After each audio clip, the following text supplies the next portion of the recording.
ಶ್ರೀ ಶಿವಪುರಾಣ ಪಾರ್ವತೀಖಂಡ. ಸಪ್ತ ಋಷಿಗಳ ಸಂಧಾನ. ಬಂದು ಯೋಚಿಸುತ್ತಾ ಕುಳಿತುಕೊಂಡು, ಶಿವನಾದ ನನಗೆ ಭಿಕ್ಷಾಟನೆಯೇ ನನ್ನ ವೃತ್ತಿ, ಆದರೂ ಇದು ಕಲ್ಯಾಣ ಘಟ್ಟವು. ಆದುದರಿಂದ ಇದಕ್ಕೆ ತಿಳಿದವರನ್ನು ನಿಯುಕ್ತ ಮಾಡುವುದು ಒಳ್ಳೆಯದು ಎಂದು ಯೋಚಿಸಿ ಸಪ್ತ ಋಷಿಗಳನ್ನು ತನ್ನ ಮನಸ್ಸಿನಲ್ಲಿ ನೆನೆಸಿಕೊಂಡನು. ಅವರೆಲ್ಲರೂ ತಕ್ಷಣವೇ ಶಿವಸಂಕಲ್ಪದ ಧ್ವನಿಯಿಂದ ಸಂತೋಷಿಸಿ ವಿಧಾಯಕ ವಿಧಿಗಳನ್ನು ಮುಗಿಸಿ ಅನತಿ ಕಾಲದಲ್ಲಿ ಫಾಲಲೋಚನನ ಮುಂದೆ ಬಂದು ನಮಸ್ಕಾರ ಮಾಡಿ ನಿಂತರು. ಈ ವಿಧವಾಗಿ ತನ್ನ ಎದುರಿಗೆ ನಿಂತ ಭರದ್ವಾಜ, ಅತ್ರಿ, ಗೌತಮ, ವಿಶ್ವಾಮಿತ್ರ, ಜಮದಗ್ನಿ, ಅರುಂಧತಿ ಸಹಿತನಾದ ವಸಿಷ್ಠ ಇವರನ್ನು ನೋಡಿ ಶಂಕರನು ಹಸನ್ಮುಖನಾದನು.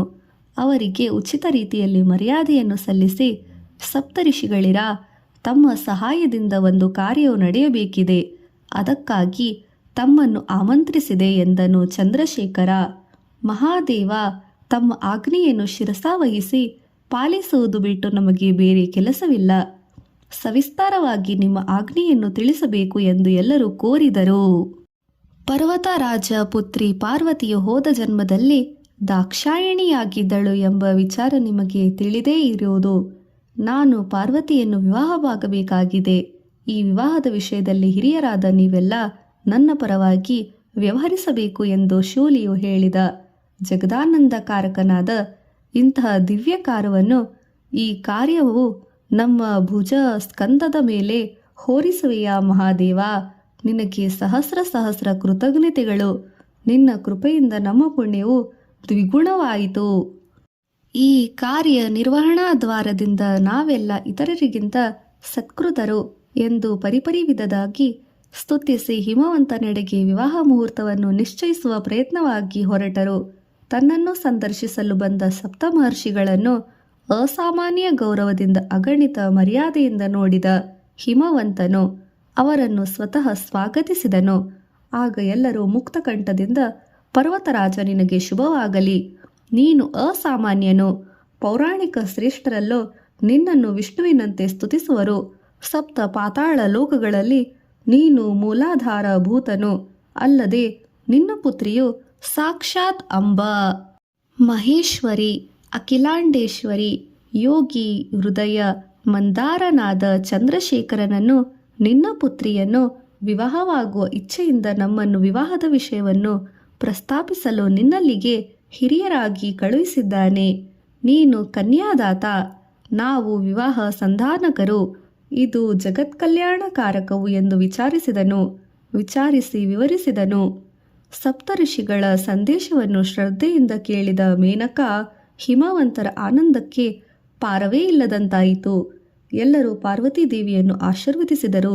ಹೀಗೆ ಆಶೀರ್ವದಿಸಿ ಒಂದು ಒಳ್ಳೆಯ ಮುಹೂರ್ತದಲ್ಲಿ ನಿಶ್ಚಯಿಸಿ ಹಿಮವಂತನಿಂದ ಬೀಳ್ಕೊಟ್ಟರು. ಸಪ್ತಋಷಿಗಳು ಹೊರಟು ಹೋದರು.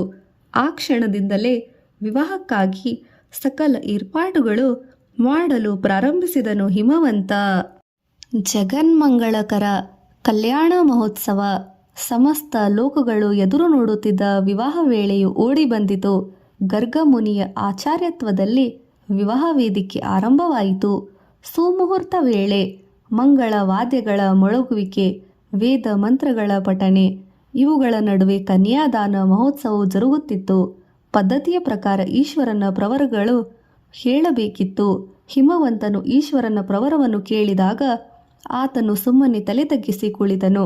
ಆ ಮೌನವನ್ನು ಹೋಗಲಾಡಿಸಲು ನಾರದ ಮಹರ್ಷಿಗಳು ಅದೇ ಕೆಲಸಕ್ಕೆ ತಂಬೂರಿಯನ್ನು ಮಿಡಲು ಶುರು ಮಾಡಿದರು. ಯಾರು ಎಷ್ಟೇ ಹೇಳಿದರೂ ನಿಲ್ಲಿಸಲೇ ಇಲ್ಲ. ಕನ್ಯಾದಾನವು ಮುಗಿದ ನಂತರ ನಾರದರು ವೀಣಾನಾದವನ್ನು ನಿಲ್ಲಿಸಿ ಈ ರೀತಿ ಹೇಳಿದರು. ಎಲೆ ಪರ್ವತ ಶ್ರೇಷ್ಠನೇ, ಬ್ರಹ್ಮ ವಿಷ್ಣುಗಳ ಸೃಷ್ಟಿಸಿದ ರುದ್ರನ ಕುಲಗೋತ್ರಗಳ ಪ್ರವರವನ್ನು ಹೇಳುವುದು ನಮಗೆ ಸಾಧ್ಯವೇ?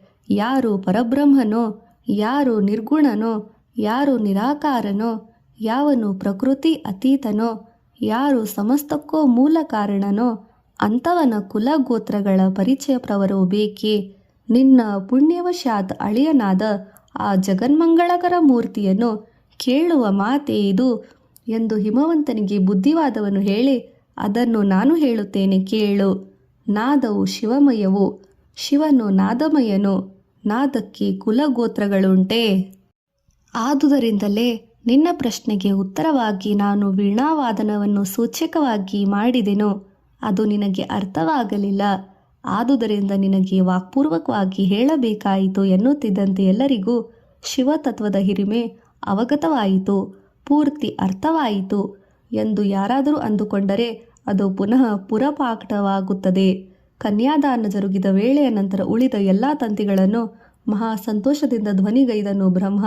ತದನಂತರ ದಂಪತಿಗಳಿಬ್ಬರು ಭಕ್ತಿ ಭಾವದಿಂದ ಬ್ರಹ್ಮಾಸೀನನಾಗಿ ಪಿತಾಮಹನಿಗೆ ಪ್ರಣಾಮ ಮಾಡಿದರು. ಆತನು ವಧೂವರರಿಗೂ ಅಮೃತಾಕ್ಷತೆಯಿಂದ ಆಶೀರ್ವದಿಸಿದನು. ಮನ್ಮಥನ ಪುನರ್ಜೀವನ. ಅದೇ ಸರಿಯಾದ ಸಮಯವೆಂದರಿತ ದೇವತೆಗಳೆಲ್ಲರೂ ಶಿವನನ್ನು ಪರಿಪರಿಯಾಗಿ ಸ್ತುತಿಸುತ್ತಾ ರತಿದೇವಿಯನ್ನು ಆತನ ಮುಂದೆ ತಂದು ನಿಲ್ಲಿಸಿದರು. ಅನ್ಯೋನ್ಯ ದಾಂಪತ್ಯಕ್ಕೆ ನಿದರ್ಶನವು ಎಂಬಂತೆ ರತಿ ಮನ್ಮಥರು ಪ್ರಣಯೋವ್ಯಾಪಾದಕ್ಕೆ ಕೂಡ ಅವಶ್ಯಕ. ಪರಿಣಾಯಾಂತರ ಪ್ರಣಯಕ್ಕಾಗಿ ಪ್ರೇಮ ಸಾಮ್ರಾಜ್ಯ ಮತನಕ್ಕೆ ಮದನನ್ನು ಅತಿ ಪ್ರಾಮುಖ್ಯವಾದ ಕಾರಣವಾದುದರಿಂದ ಅವರೆಲ್ಲರೂ ಅದೇ ಸರಿಯಾದ ಸಮಯ ಎಂದು ಭಾವಿಸಿದರು. ರತೀದೇವಿಯು ತಾನು ಕಟ್ಟಿ ತಂದಿದ್ದ ಮನ್ಮಥನ ಭಸ್ಮವನ್ನು ಶಿವಚರಣ ಸನ್ನಿಧಿಯಲ್ಲಿ ಇಟ್ಟು, ಹೇ ಸದಾಶಿವ, ಇದನ್ನೇ ನಿನ್ನ ಕರುಣೆ. ಪಾರ್ವತಿಯನ್ನು ಮದುವೆಯಾಗಲು ದೇವತೆಗಳಿಂದ ಪ್ರೇರಿತನಾಗಿ ಅಲ್ಲವೇ ನನ್ನ ಪತಿಯು ನಿನ್ನ ಪರೀಕ್ಷೆಗಾಗಿ ಸಹಕರಿಸಿದನು.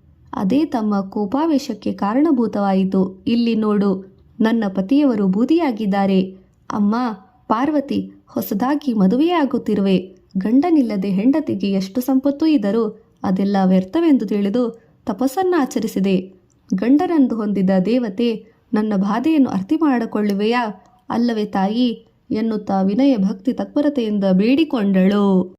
ಪತಿದೇವನಲ್ಲಿ ಇಟ್ಟಿರುವ ರತಿಯ ಅನುರಾಗಕ್ಕಾಗಿ ಆ ನೂತನ ದಂಪತಿಗಳು ಸನಾತನ ದಂಪತಿಗಳಲ್ಲವೇ ಆದಿದೇವ ಅಂಬಾ ಆಶ್ಚರ್ಯಚಕಿತರಾದರು. ಮನ್ಮಥನನ್ನು ಬದುಕಿಸಿಕೊಡಬೇಕೆಂದು ಬ್ರಹ್ಮಾದಿ ದೇವತೆಗಳೆಲ್ಲರೂ ಭಕ್ತಿಯಿಂದ ಅಭ್ಯರ್ಥಿಸಿದರು. ಕರುಣಾಂತರಂಗದ ಕಾಲಕಂಠನು ಮದನಕುಮಾರನ ಭಸ್ಮವನ್ನು ತನ್ನ ಅಮೃತಮಯ ವೀಕ್ಷಣೆಯಿಂದ ಒಂದು ಸಾರಿ ಅವಲೋಕಿಸಿದನು. ಅಷ್ಟೇ. ಸಮಸ್ತ ಜಿಹ್ನೆ ಲಾಂಛನ ರೂಪ ಯೌವನ ಸಂಪತ್ತುಗಳ ಸಹಿತವಾಗಿ ಪುನರಾವಿರ್ಭೂತವಾಗಿ ಹೊಂದಿದನು ಮನ್ಮಥ. ರತಿದೇವಿ ಪತಿ ಸಮೇತವಳಾಗಿ ಶಿವ ದಂಪತಿಗಳಿಗೆ ನಮಸ್ಕರಿಸಿದರು. ಮದುವೆಯಾದವರಿಗೆ ಹೊಸ ಕಳೆಯು ಬಂದು ಸೇರಿದಂತಾಯಿತು ಕಂದರ್ಪಾಗಮನವು. ಕೈಲಾಸವಾಸಿಯಾದ ಗಿರೀಶ ಪುಣ್ಯಾತಿ ಪುಣ್ಯ ವಿಭವನ್ಮುನಿ ಶ್ರೇಷ್ಠರೀರ ಸಮಸ್ತ ಪಾಪಹರಣಕಾರಕವಾದ ಪಾರ್ವತಿ ಖಂಡದಲ್ಲಿ ಈ ಕಲ್ಯಾಣ ಘಟ್ಟವನ್ನು ನಿಮಗೆಲ್ಲ ಆಸಕ್ತಿಯಿಂದ ವಿನಂತಿಸಿದ್ದೇನೆ. ನಾವೆಲ್ಲರೂ ಈ ಕಲ್ಯಾಣಮನನ ದ್ವಾರ ಧನ್ಯರಾದೆವು ಎನ್ನುತ್ತಾ ಪುರಾಣ ಶ್ರವಣವನ್ನು ಮುಗಿಸಿದರು ರೋಮಹರ್ಷಣರು. ಇಲ್ಲಿಗೆ ಪಾರ್ವತಿ ಖಂಡ ಸಂಪೂರ್ಣಂ. ಶಿವಾರ್ಪಣಮಸ್ತು.